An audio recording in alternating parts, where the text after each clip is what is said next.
This morning, about 3 o'clock, I woke up to the news that President Trump had ordered a strike on Iran. Bob McGinnis and I had an interview set up at 9 o'clock this morning to talk about his new book, AI the Cold War. Well, that got canceled, and he agreed to visit with me for a few minutes concerning what's transpiring at the moment. Bob, thank you for taking the time. I know this is a busy schedule, especially with the recent events that have taken place. We had that book interview scheduled, but this is taking a little bit of precedence. What do you see in the next few days, or even maybe the next weeks, of how this plays out? Well, it appears it's going to be a campaign, so that means weeks, not Okay. days. It appears as if the Israelis went after the leadership, the Ayatollah, the senior generals, the mullahs, and depending upon how effective that is, will have something to do with the longevity, I think, of the campaign overall, and really the decisions made by the IRGC. Now, I know Trump in his 8-minute speech that was released just after the launch indicated that he was calling on the military, not the IRGC, but the military to separate itself from the IRGC. If that happens, then you have an internal force that will facilitate the transition to something new. IRGC, of course, is in the bullseye, and once Ayatollah and most of the leadership there in clerical garb are eliminated, then IRGC has to make that tough decision as to whether or not they cave to the demands by the U.S. and the Israelis, or if they're going to continue to fight. Now, keep in mind, IRGC are the real kingmakers here. They control the economic infrastructure and, of course, most of the killing capabilities. And they're aligned with the Baji, which are, of course, the internal police. And so that's unknown. Um, I do believe that there is an incremental effort to ratchet up pressure on the regime, not only after the leadership, but the economic pressure. Eventually, I think they'll get to the oil infrastructure. Meanwhile, of course, you have the Chinese and the Russians are Mhm. watching Yeah. with some interest because the Chinese, of course, soak up much of the oil that the Iranians produce, and the Russians are aligned strategically with the Iranians as well. So that has to be part of the equation. I know we'll try to destroy much of the IRGC's navy. Uh, and of course, their mining capabilities, because we're concerned about the Strait of Hormuz, through which goes 15 to 20% of the world's daily oil consumption. So that's going to be a major issue. My concern, Chris, and I wrote it in the Fox News piece that was published in the last hour or so, um, which was revamped from last night because it was before the launch, is that uh, there's not a strong organized internal opposition. There are some, MEK, NCRI, and others have been in exile for a long time. The Crown Prince himself, claims authority, but he really doesn't have an organization on the ground.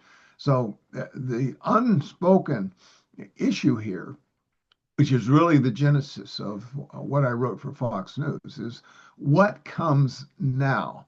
The day after the second strike, what really happens internally? Now, I know the president called for the people to rise up and to take over their own government. Now, keep in mind, in 79, when the Shah was overthrown, there was an Islamist opposition that quickly not only captured our own embassy, but took over the government from the Shah, and the Shah went into exile. Whether or not we're going to see something that's as comprehensive and as quick as that, I'm doubtful. The MEK people, do claim that this past week they attacked the facility which housed the Ayatollah, and there were hundreds casualties allegedly based on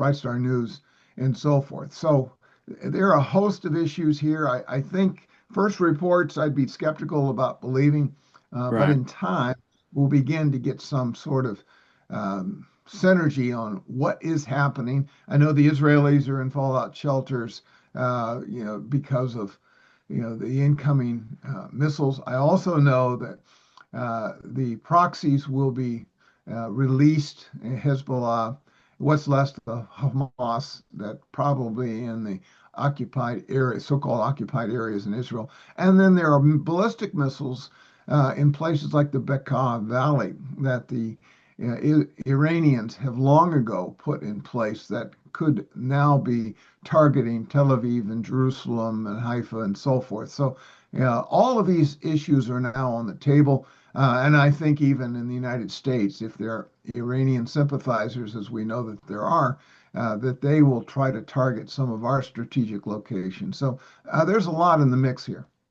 Well, you brought up something that was my main concern on a regime change, and Trump said, take your country back, but will we be getting the lesser of two evils? I've heard some criticisms about the prince and the way they ruled back when they were in control. And so are we just trading one for another?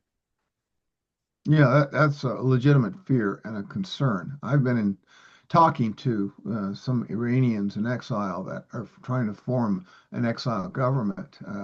I'm not sure that they have the internal support, much less the wherewithal to rule a 90 million person country.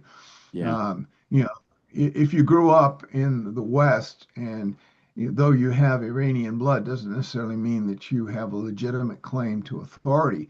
I would hope that internally, you'll begin to see some, rising opposition.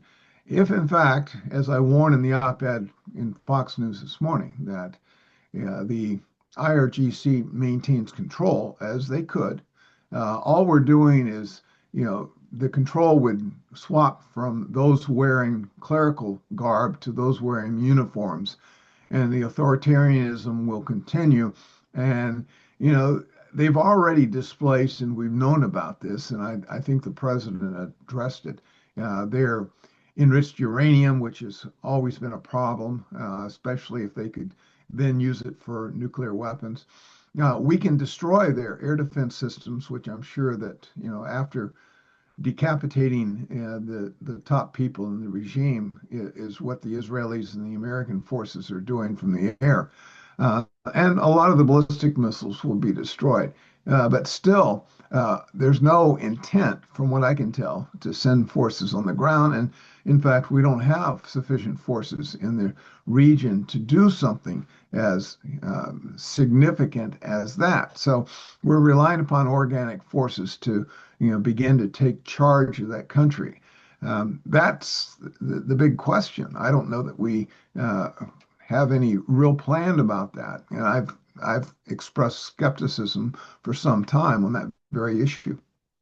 What concerns me, Bob, is that you and I both know that regime is religious zealots, and you can't reason with a religious zealot. They're going to do what they do, and so you almost have to completely annihilate them to achieve your objective, so they don't come back.